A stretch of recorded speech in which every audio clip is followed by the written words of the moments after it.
Toisen maailmansodan jälkeinen kylmä sota jakoi maailman idän ja lännen leiriin.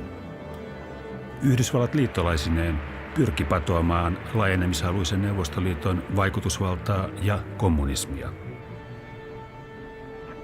Ydinaseiden tähden suoranaista yhteenottoa haluttiin kuitenkin välttää, ja näin taistelu siirtyi muille areenoille.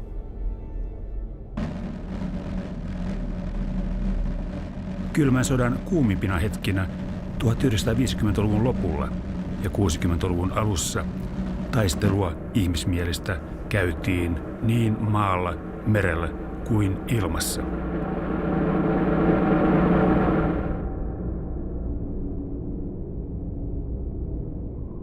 Tämä on tarina kahdesta vastakkaisen leirin ihmisestä ja heidän kohtaamisista kylmän sodan kuumimpina hetkinä Suomen pääkaupungissa Helsingissä.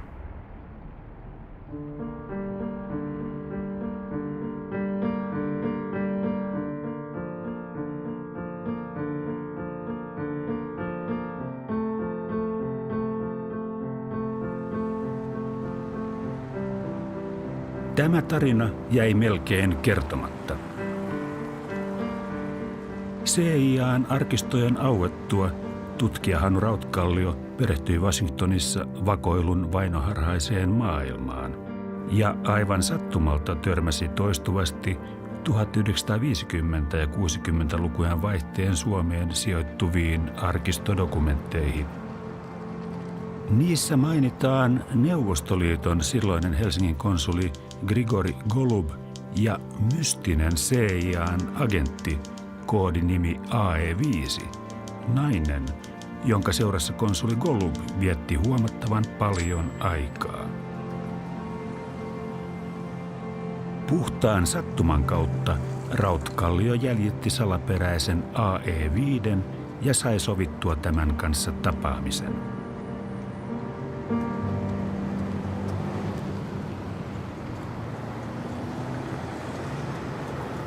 Tässä kahvilassa sovittiin ensimmäinen tapaaminen ja mä sanoin, että mulla on täällä laukussa niin 200 sivua niin teitä koskevia CIA:n asiakirjoja.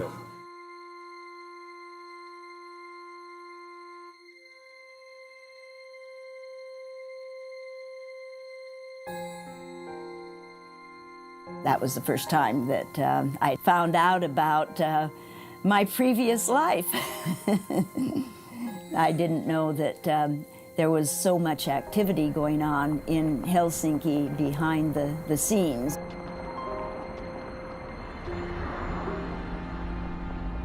Suomalaiset sukujuuret omaava Karen Eriksson jatko-opiskeli Fulbright-stipendiaattina Helsingissä vuosina 1959–60 ja teki siinä sivussa patriottisista syistä tiedustelualan palveluksia CIA:lle koodinimellä AE5.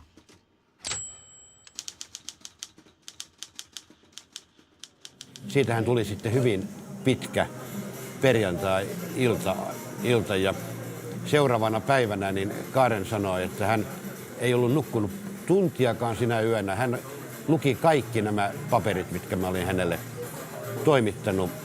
toimittanut ja siinä oli hänen henkilöhistoriansa Helsingistä vuodelta 1960 ja se olikin aikamoinen henkilöhistoria.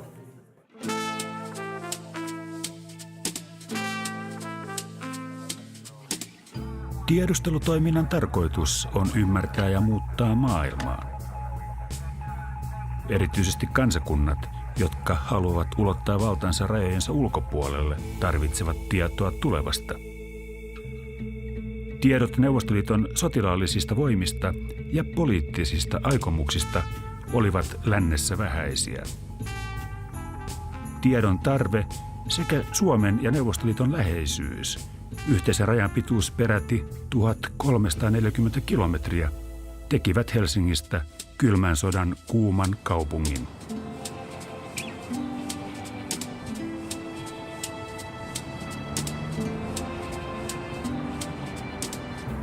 Suomi kylmän sodan aikana oli erityisen poikkeuksellinen vakoilumaa senkin takia, että Suomesta amerikkalaiset saivat hyvin nopeasti viisumin Neuvostoliittoon.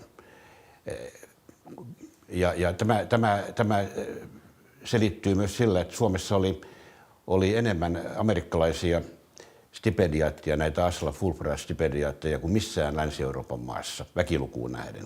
Ja näitä samoja amerikkalaisia turisteja ja opiskelijoita myöskin Neuvostoliitto pyrki rekrytoimaan omiin tarkoituksiinsa ja tuloksenahan oli kaksoisagentteja, ellei triple agents.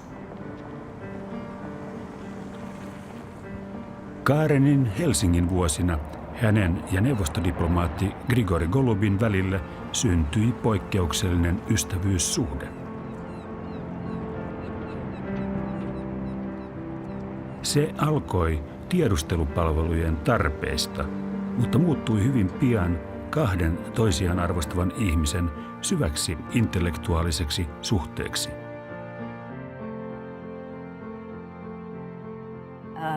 It was a very exciting time in Helsinki, and especially the time was made more valuable by I would say the friends, especially one friend that I made in the Soviet embassy there. This was Grigory Golub, and we just became very good friends for that entire period of time that I was in Finland.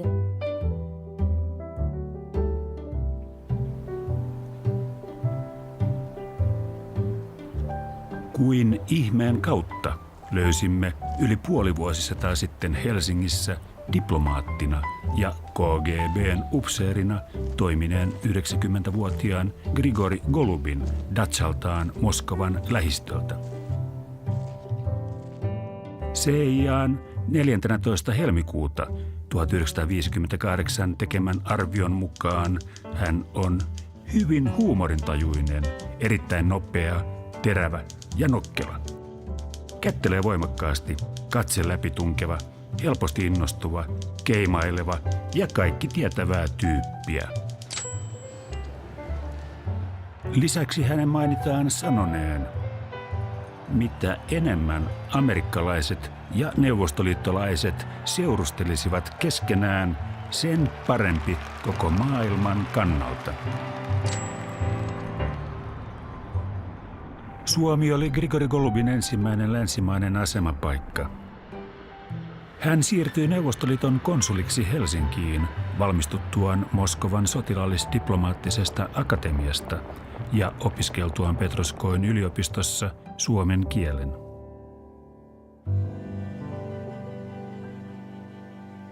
Это для меня был шоковый удар первый сразу. Когда я увидел, как они живут, вы знаете, магазины, еда,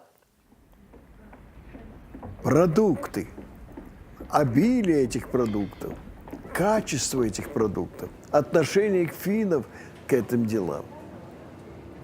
Это меня потрясло. Кроме того, вы понимаете, буржуазный мир по сравнению с нашим миром тех лет, это настолько непонятно даже, как это могло быть у нас.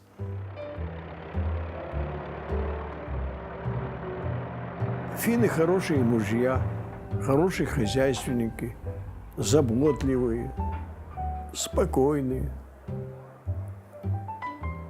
Так что я, во всяком случае, сколько ездил, сколько объездил семей, все были нормально, как это говорят, счастливы.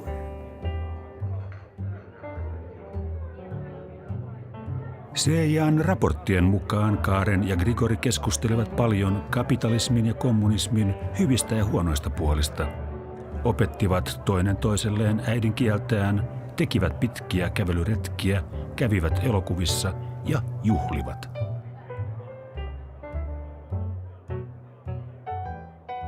Она прекрасно готовит, она обаятельный человек. Интересная, молоденькая, но такая интересная, что с ней было очень интересно. Но разведывательную сторону я сказал нет.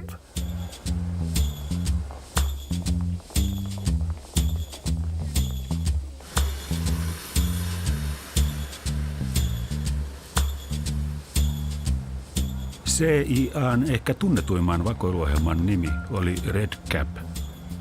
Sen nimi juonsi entisajan rautatieasemien punahattuisista kantajista.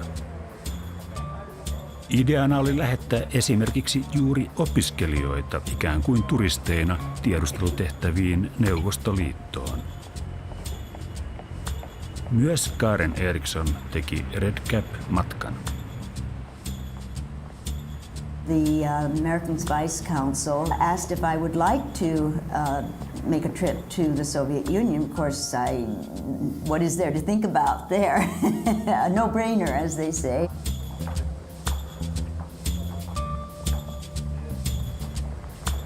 He said when I came back that he would like to know what I had observed in the Soviet Union. Well, I thought that was an easy enough way to get to see the Soviet Union.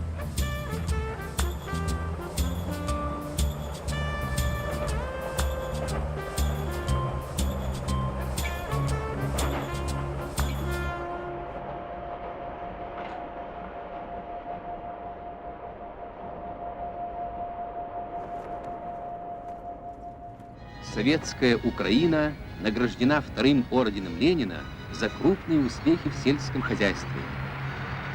I had a very unusual experience in Kiev. I decided it was a beautiful day, so I just left the hotel, which I think was not being very cooperative, but I got out onto the streets and crowds were gathering, and I just thought this would be interesting to see what they were doing. They were out there to meet Khrushchev, and I thought, this was an opportunity to watch Khrushchev go by.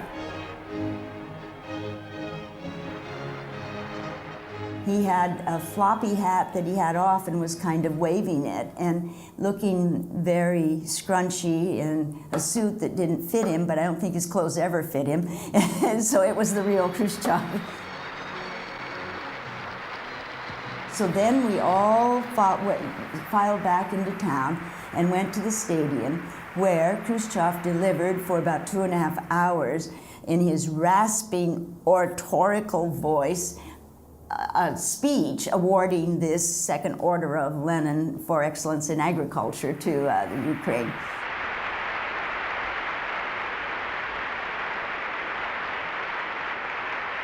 It was quite an adventure.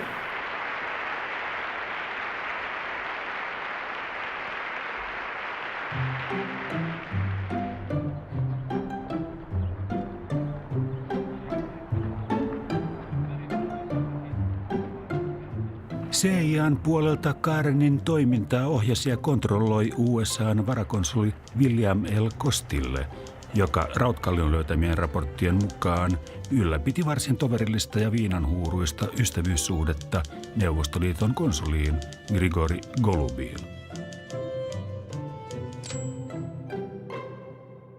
Nämä kaksi herraa solmivat näiden CIA-asiakirjojen perusteella hyvin läheisen intiimisuhteen. He istuvat ravintoloissa iltoja ja heillä oli yhteisiä harrastuksia.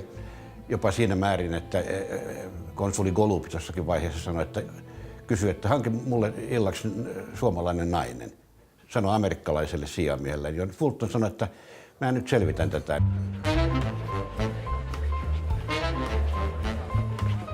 Ja hän selvitti sen Suomen valtiollisen poliisin kautta, joka toimi taas amerikkalaisten kanssa, siis 50-60-luvulla hyvinkin tiiviissä yhteistyössä.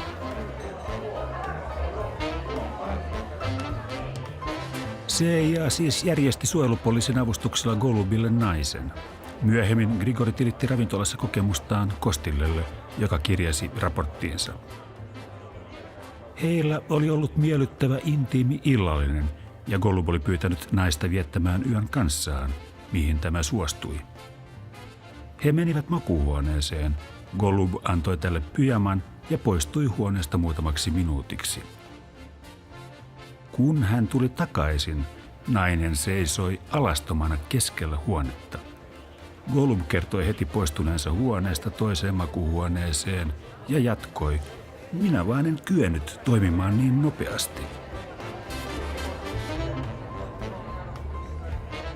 No, näillähän nyt toimenpiteillä ei ollut mitään tekemistä varsinaisen diplomaattisen työskentelyn kanssa. Tämä kuvaa sitä avomielistä kanssakäyntiä, jolla kahden maan niin kuin ammattimiehet toimivat.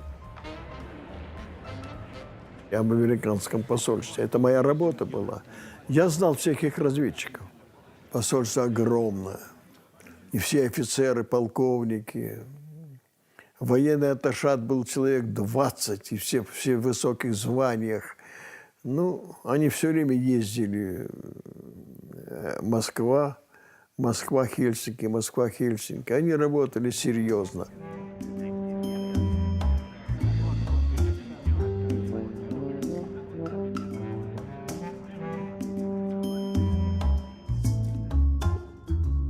CIA:n 13. elokuuta 1959 päivätyn raportin mukaan Golub kertoo lounastapaamisessa Kostilelle muun muassa pitävänsä Kiovaa Neuvostoliiton kauneimpana kaupunkina ja olevansa ylpeä ukrainalaisesta taustastaan.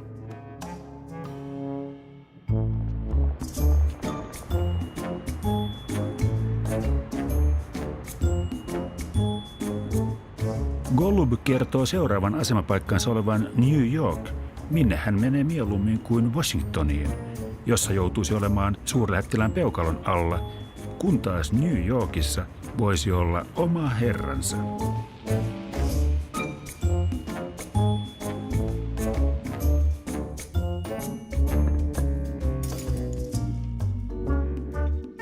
Ja lopuksi voi tuon CIA-aineiston perusteella melkein sanoa, että ei Helsingistä erityisen salaisia ja merkittäviä tietoja tullut. Pikemminkin tärkeintä oli se logistiikka, se toimintatapa ja yhteyksien reaaliaikainen ylläpito. Ja vakoilijoiden tehtäviin kuului tuottaa niin paljon raporttia ja paperia kuin mahdollista. Mitä enemmän siellä oli yksityiskohtia, niin ilmeisesti keskuksissa oltiin sitä enemmän tyytyväisiä.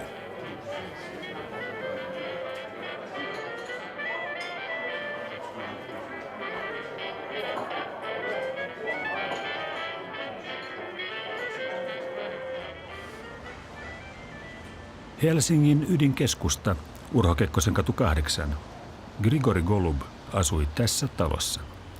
CIA:n raporttien mukaan hän järjesti usein edustuskodissaan alkoholipitoisia juhlia, joita diplomaattikielellä kutsuttiin vastaanotoiksi. Asiakirjojen mukaan Karen Eriksson raportoi juhlista CIA:n Kostillelle, mutta miten Karen oli alun perin tutustunut Golubiin?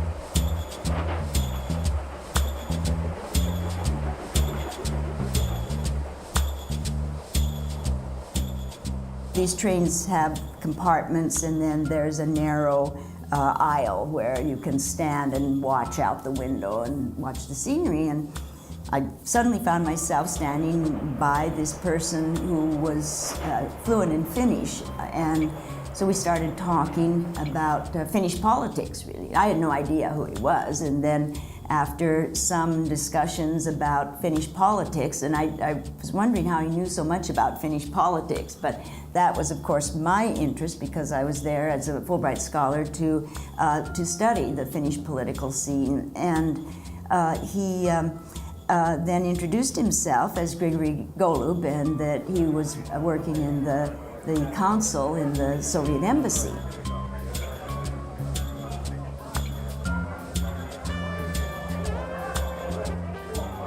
Она какая-то, она была, ей было там, лет 20 с небольшим.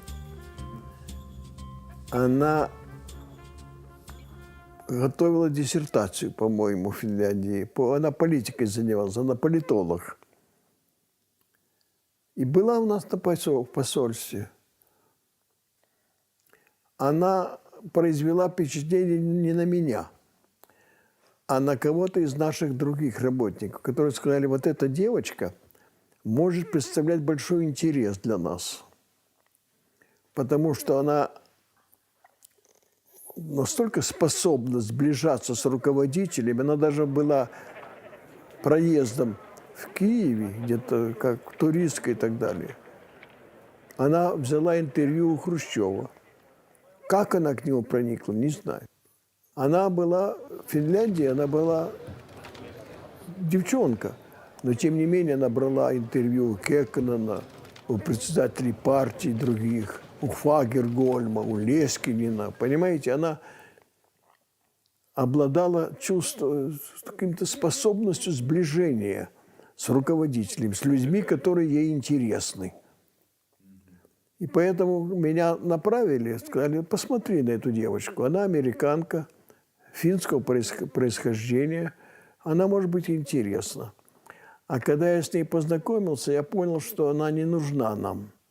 Я сказал, что у меня не будет разведывательных интересов. Мы просто будем с ней поддерживать отношения, поскольку она действительно интересный человек и может много рассказать о сути политической обстановки в стране.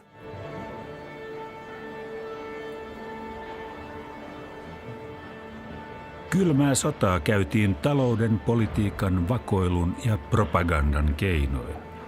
Myös kulttuuri ja taide toimivat aseina.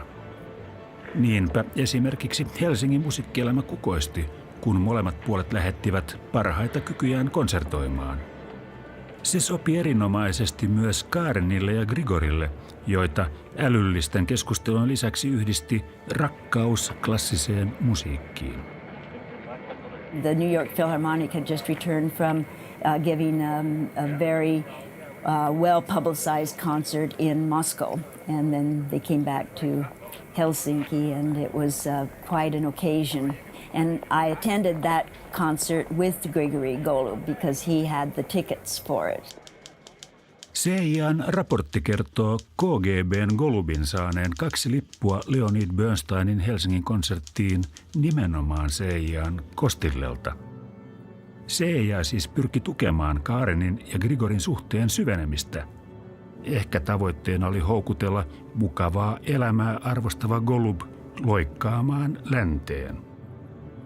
I remember standing for singing the U.S. national anthem and the Finnish national anthem, and it was very interesting to be standing beside someone who politically was the enemy of the U.S., a Soviet council, and for us both to be standing for the national anthems of countries, of course my native country, the U.S., but then for the Finnish national anthem. And we both sang that in Finnish.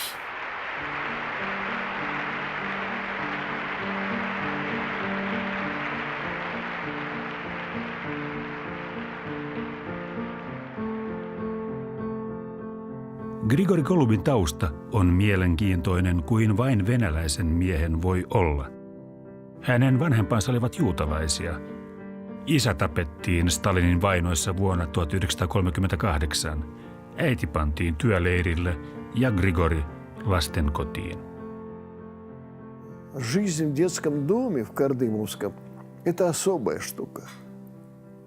Я в своей 3 книге написал вступление, которое назвал «Их мужеству поем мы славу». Эти люди, которые нас воспитывали, ничего не боялись. Удивительно. В то время, когда шли аресты, расстрелы, они открыто, свободно говорили нам: «Вы дети хороших людей. Вы не дети врагов народа. Нет такого понятия враг народа». Они открыто, не боясь это, говорили. И это создавало между нами и воспитателями особые отношения, отношения родства. Документы нам подделывали. Мне, например, выдали справку, что мои родители погибли от голода на Украине, что я не еврей. Документ выдали мне. Toisessa maailmansodassa Golub joutui rintamalle ja tietysti kaikkein pahimpiin paikkoihin. Hän osoittautui erinomaiseksi sotilaaksi ja eteni pataljonan komentajaksi asti. Se avasi tien sotilaallis-diplomaattiseen akatemiaan, jonka oppilaana hän jopa seisoi kunniavartiossa Josef Stalinin arkun vieressä. 5 марта после тяжелой болезни скончался председатель Совета министров Союза СССР и секретарь Центрального комитета Коммунистической партии Советского Союза Иосиф Виссарионович Сталин.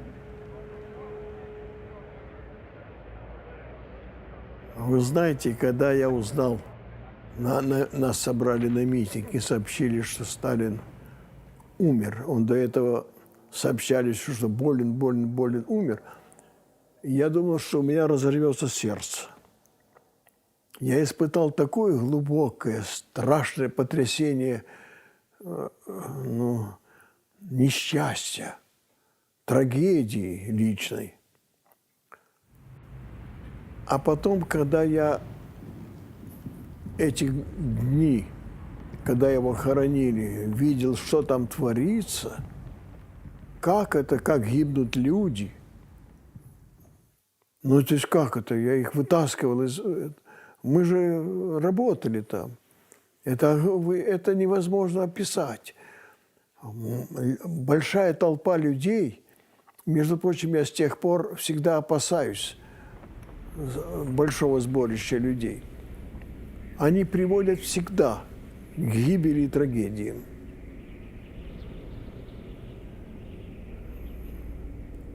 Какая-то произошла, понимаете, слишком долго, в течение недели.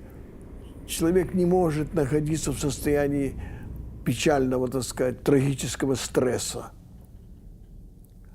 А вот эта работа по спасению людей, дети, женщины, эти огромные кучи сумок, галош, ботинок, шапок, растерзанная одежда, разбитые тела.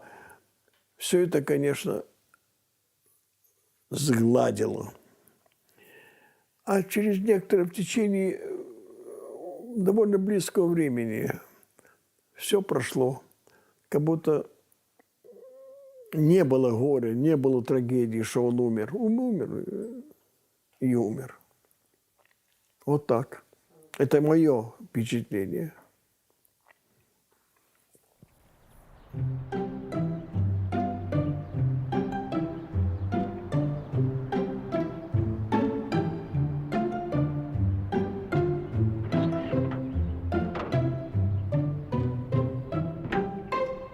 Karenin lapsuus oli hyvin turvallinen.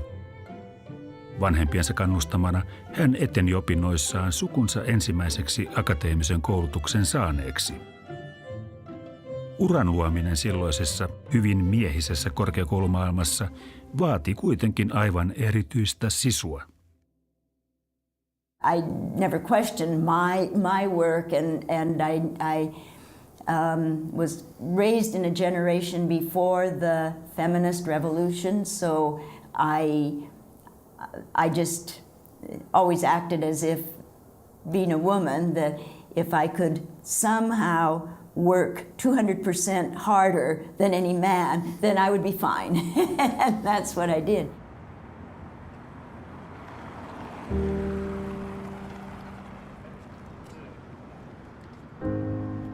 Sekä Karen että Grigori jättivät Helsingin taakseen keväällä 1960. Karen palasi Bostoniin, Grigori Moskovaan. Makean elämänmakuun päässeen Grigorin haave konsulin hommasta New Yorkissa tyssäsi kuin seinään.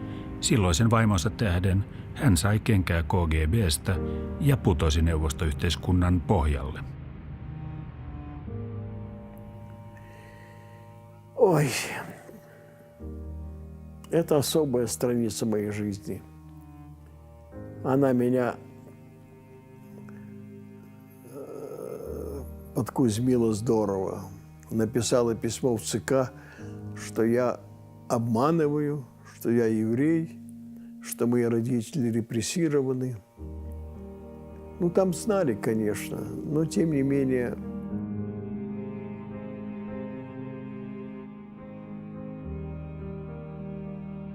Вы знаете, я не знаю, зачем она это сделала. Может быть, это Еропкин подсказал, хотя он был очень интересный человек, и профессор, доктор, и право, такой солидный. Не мог пойти на это. Вот сработало что-то в ней. Может, ей показалось, что я слишком близок к кем-то из женщин, ревность какая-то до нее дошла. Не знаю, она уже была женой другого человека, но сделала вот такую штуку. Зачем?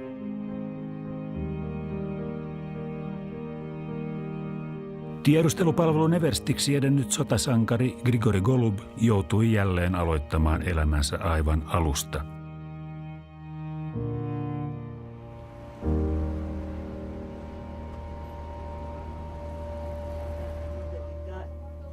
Karen Erikssonia odotti nousukiitoinen ura ja uudet elämänvaiheet. I started my doctoral work at Harvard, and I was there for 4 years. I took my examinations, and then I left the U.S. to get married. I got married in the U.S., but we moved to Norway. My husband was a Norwegian, and he was a docent at the University of Oslo in international politics.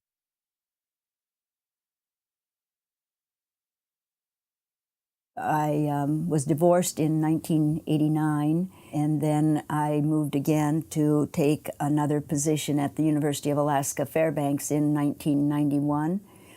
And I there was also an assistant professor of political science. And I taught there for 15 years and was given the emerita status when I left to become the dean of the School of Arts and Sciences at Southern New Hampshire University.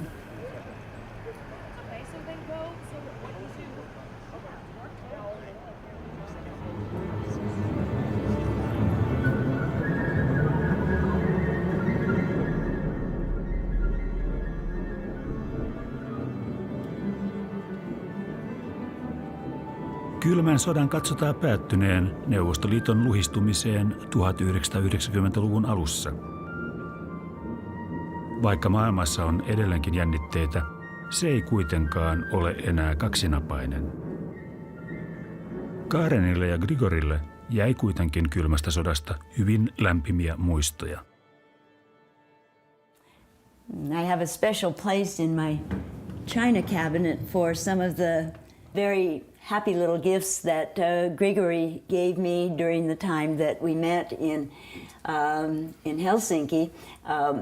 One of the very precious gifts, actually, is this collection of Russian dolls from each of the republics of the Soviet Union at the time. And the dolls look very different. And each one has a character, especially in the expression on their faces.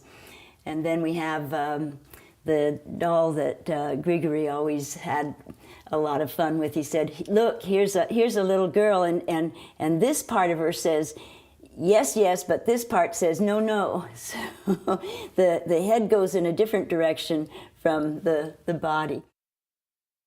Она мне подарила игрушку, которая у меня сейчас здесь. Я ее сохранил. Вот она. Вот эту игрушку на Рождество она мне подарила. И вы представляете, уже этому песику уже более 50 лет. Тут была вставлена музыкальная такая штучка. Очень хорошая музыка была. Но это моя дочь вытащила и сломала. Но вот сохранился, песик сохранился.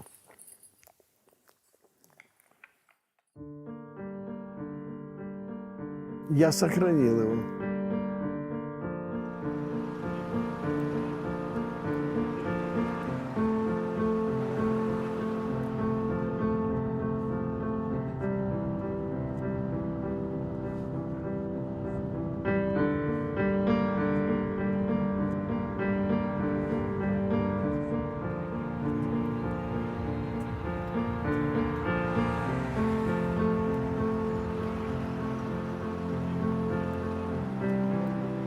surprise to me is that Moscow is a large international city. The shops and the hotel are, oh, and I see a Starbucks over there.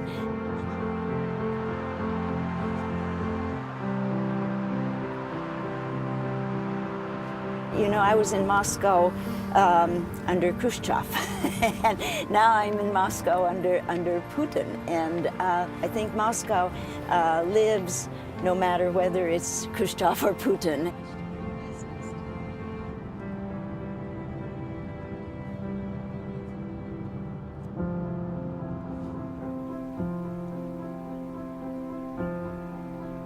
It is almost unbelievable that someone I knew in 1959, and maybe at that time, in my view, was an older person, is still with us and is even older. But now it doesn't seem that he is so old.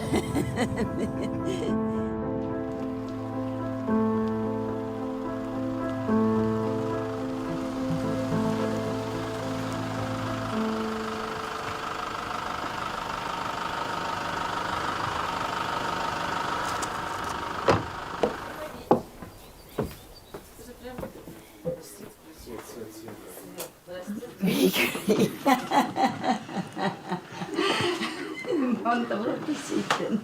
Hei. No, mitä kuuluu? Voi voi.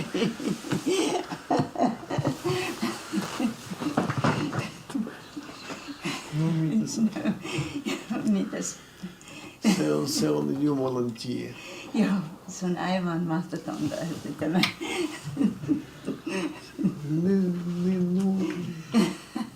No, Mitä on? me kaikki vanhentuu. No.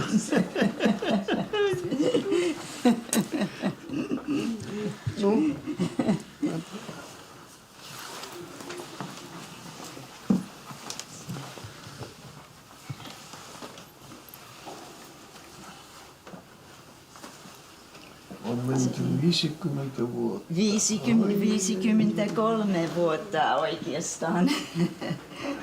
50? Joo. Ja sinä muistaa suomen kieli. Se on ainoa kieli, mitä me... Kiitos. Minä pelkään, että unohtuu kaikki suomen kieli. Se on unohdettu. Istukaa. No, kiitos. Jo se on se pikku koira. Voi, silloin vielä on tää. Voi. Hän on vanhentunut. Ei sinä, mutta hän on. Se lapsi. Joo. Sinulla on vielä tuo. No. Aivan. Minä muistan kaikki. Joo. Jokainen hetki muistan. Ajattelen, että siis 53 vuotta sen jälkeen, että me olisimme tavannut. Minulla on 3 lasta. Joo. Ja vanhin on tytär ja sitten sen toinen on poika ja sitten nuorin on tytär. Minun poikani on viulisti. Joo, minulla on 2 lastenlasta. Tämä oli ainoa siis niin kuin nykyään kuva hänestä, mutta hän soittaa hyvin kauniisti. Näyttääkö samanlainen? Ja sinulla on, siis minä kuulin, siis se on aivan onnettomuutta, että sinun, joo. Joo.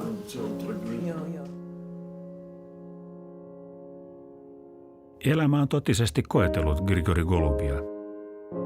Viimeisin isku oli tyttären menettäminen hurjassa risteyskolarissa Moskovan keskustassa vuonna 2012.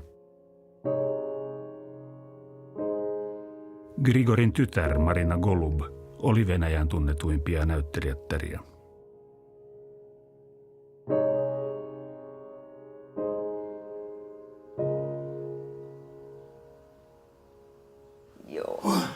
Joo.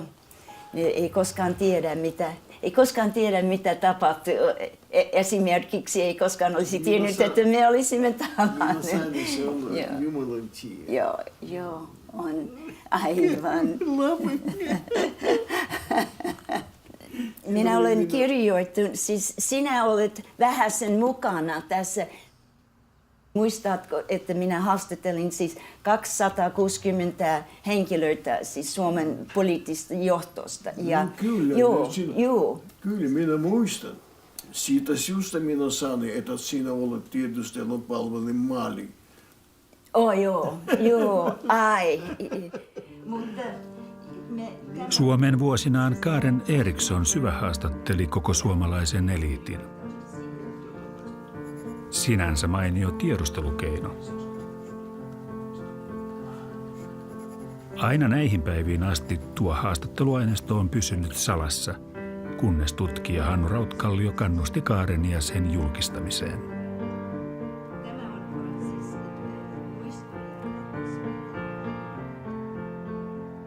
Tietysti, minä en kertonut mitä kenellekään, että olen tiedustelupalvelun joo. upseeri. Aha, siis niin kuin päätyötä oli upseerina. Jaa. Kyllä. Joo, ei minä, joo.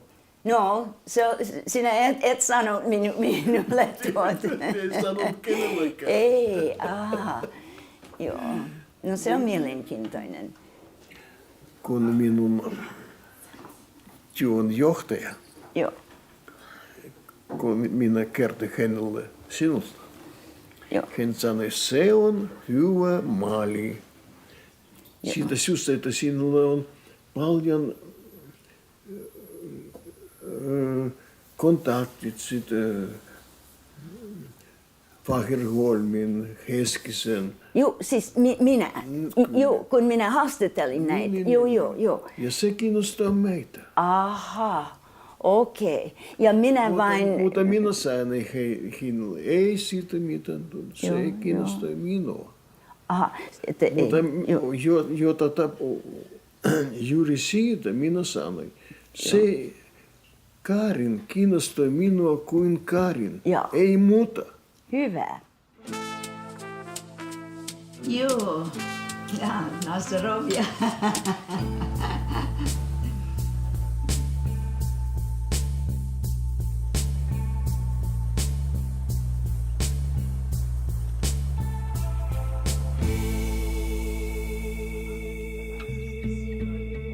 Pudottuaan yhteiskunnan pohjalle, Grigori osoitti jälleen hurjaa tahdonvoimaa ja loi vielä uuden uran venäläis-kasanilaisen liikepankin johtajana Brysselissä. No kiitoksia. Koskaan ole kylmä. Ei koskaan. Täällä on tuo. Se muistuttaa, mä luulen, että minä olen juonut konjak siis sen jälkeen, kun minä olin Helsingissä, kun minä paljon juo siis konjak, mutta se maistuu oikein hyvältä.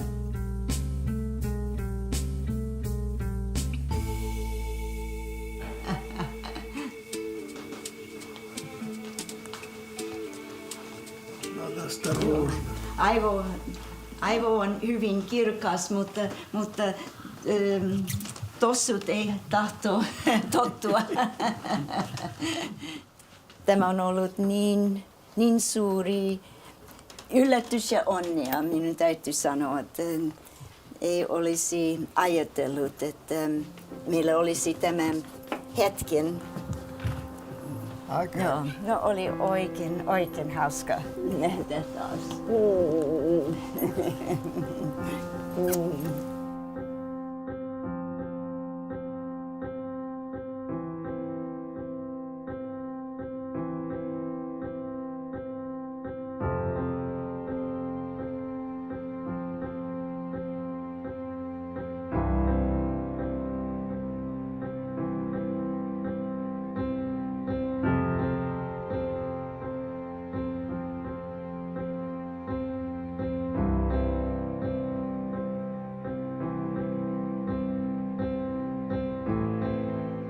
CIA:n William L. Costille kirjoitti heinäkuun 10.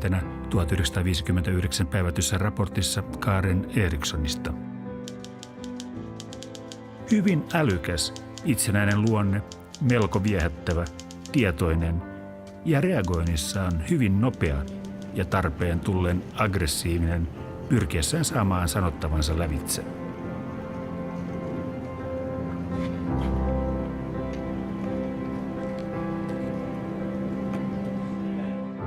Vuonna 1936 syntynyt Karen Eriksson toimii edelleenkin New Hampshiren yliopiston taiteiden ja tieteiden tiedekunnan dekaanina.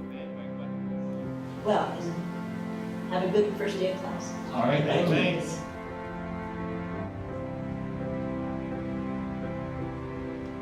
After he had gone back to the Soviet Union, he sent me this little doll, Pinocchio. And he wrote on the box that, well, this doesn't quite look like me, but maybe there's something about this doll that will remind you of me. Not quite sure what it is, but I thought that it was almost so counterintuitive that I've always liked to have Pinocchio there to remind me of some of the very surprising things that Grigory seemed to come up with.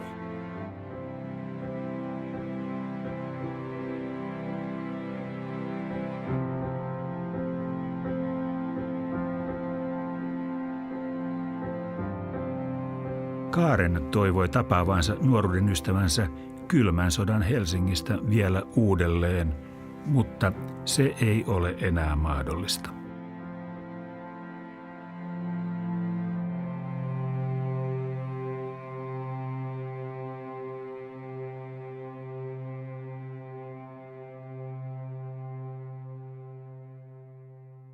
The debates and the differences that we were both representing, coming from our different cultures, beneath that there was something much more powerful, and I would call it simply friendship. There was a great interest, there was an attraction person to person, and that overpowered any of the beliefs and interests or ideologies that either of us might have come to the table with. Being people together was more important than being representatives of political entities, if you will. We did not have a past, and we had no future, so we just acted in real time. So everything was real about that relationship.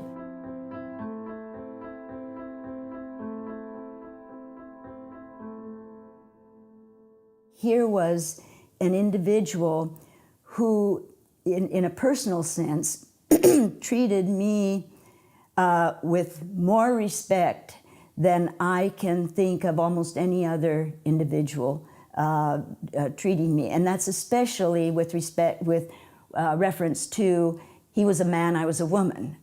He was just an extremely respectful individual.